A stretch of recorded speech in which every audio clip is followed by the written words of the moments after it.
Welcome to our channel कहानियों का बक्सा। अगर आपको हमारे चैनल की स्टोरी पसंद आती है तो हमारे चैनल को लाइक शेयर एंड सब्सक्राइब करें।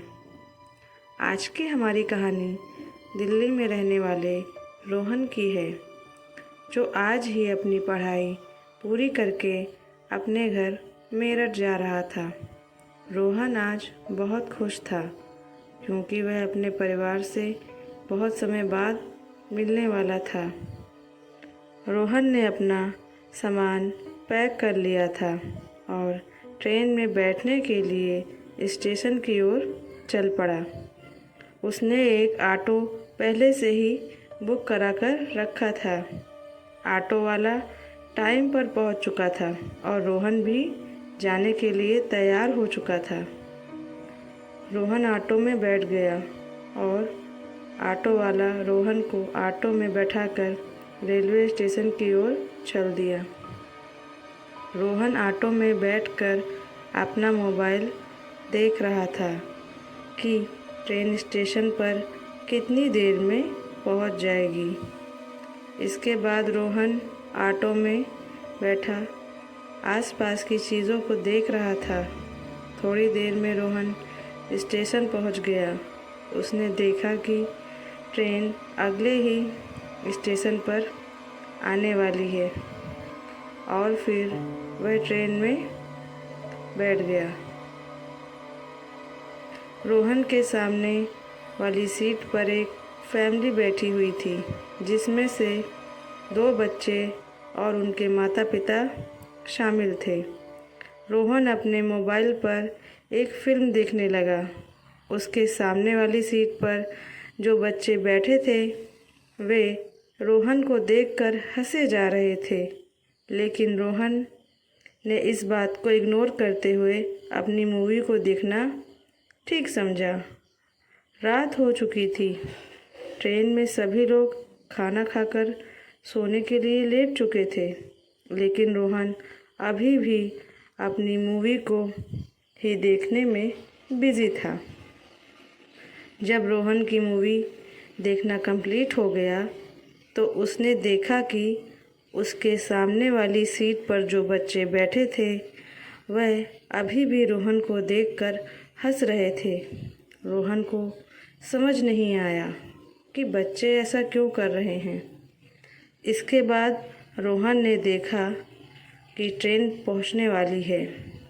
ट्रेन काफ़ी लेट हो चुकी थी। रोहन जब स्टेशन पर उतरा तो रात के 2 बज चुके थे। छोटे स्टेशनों पर देर रात को सवारी मिलने में दिक्कत होती है। रोहन का घर शहर के बाहर पड़ता था, इसलिए वह रेलवे लाइन के किनारे किनारे चलने लगा। जैसे ही रोहन प्लेटफॉर्म छोड़कर पटरियों के किनारे आया, उसे वही बच्चे अपने माता पिता के साथ चलते हुए दिखाई दिए। रोहन ने सोचा कि ये सब इतनी रात को इस जगह से क्यों जा रहे हैं। रोहन ने उनसे पूछा कि वह सब इतनी रात को यहाँ से क्यों जा रहे हैं। इस बात पर उस औरत ने कहा कि उनका घर उस गुमटी के पास ही था जहाँ से रोहन के घर का रास्ता निकलता था। रोहन ने कहा कि ठीक है, मैं भी आपके साथ चलता हूँ। यह कहकर रोहन उनके साथ चलने लगा। रोहन ने उस आदमी से पूछा कि आप क्या काम करते हो। इस पर उस आदमी ने कहा कि मैं एक रेस्टोरेंट चलाता हूँ और अभी अपने घर अपने पिता से मिलने जा रहा हूँ। उस औरत ने रोहन से पूछा कि आप क्या करते हो। इस पर रोहन ने कहा कि मैंने अभी अभी अपनी पढ़ाई पूरी की है और मैं भी अपने घर जा रहा हूँ।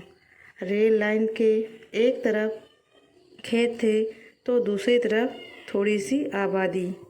कुछ घर अभी बन रहे थे और कुछ घरों से रोशनी आ रही थी। रोहन उन दोनों से बात करते हुए कब रेल फाटक के पास पहुंच गया, पता ही नहीं चला। उन्होंने इशारे से रोहन को अपना घर दिखाते हुए कहा कि अब वे चले जाएंगे। वे सभी अपने घर के अंदर चले गए। रोहन भी अपने रास्ते चल पड़ा। कुछ दिनों बाद रोहन शहर की ओर निकला तो उसे उस फैमिली की याद आ गई जो उसे उस रात आते वक्त मिले थे। उसने तुरंत उस घर की ओर चलना शुरू कर दिया और फिर उस घर के सामने जाकर खड़ा हो गया। रोहन कुछ देर घर के बाहर खड़ा होकर सोचने लगा। फिर उसने डोर बेल बजाई। थोड़ी देर में दरवाज़ा खुलने की आवाज़ हुई और अंदर से एक बूढ़ा व्यक्ति लाठी लेकर चला आ रहा था। उसने खांसते हुए पूछा कि कौन आया है। रोहन ने जवाब दिया, नमस्ते अंकल। वह बूढ़ा रोहन को पहचानने की कोशिश करने लगा। रोहन ने कहा, अंकल 3-4 दिन पहले मैं रात को स्टेशन से रेलवे स्टेशन लाइन होकर आ रहा था। आपके बेटे मेरे साथ आए थे। अब वह और उनके बच्चे कैसे हैं? वह बूढ़ा रोहन की बातें खामोशी से सुनते रहे। फिर उस अंदर आने का इशारा किया। रोहन उनके साथ अंदर जाकर बैठा ही था कि एक लड़की पानी लेकर उसके पास आई। बूढ़े ने कहा कि यह उसके बेटे की बहन है, इसका नाम आशा है। रोहन ने पूछा कि उनका बेटा कहाँ है। इस बात पर उस बूढ़े व्यक्ति ने एक फ़ोटो की ओर इशारा करते हुए कहा कि तुम खुद ही देख लो। उस फ़ोटो पर माला पहनाया हुआ था और उसके बगल में 2 बच्चों की फ़ोटो थी। उन फ़ोटो पर भी माला पहनाया हुआ था। रोहन ने देखा कि वहाँ उन दोनों बच्चों और उस औरत और उस आदमी की तस्वीर पर माला पहनाया हुआ था। ये देखकर रोहन चौंक गया। उसे कुछ समझ नहीं आया और उसने तुरंत पूछा कि ये कैसे हो सकता है। तो बूढ़े ने कहा कि 3 महीने पहले की बात है। उनका बेटा और उसकी फैमिली ट्रेन से उतरकर रेलवे लाइन से होते हुए पैदल आ रहे थे। पीछे से 2 बैल दौड़ते हुए उनके पीछे ही आ रहे थे।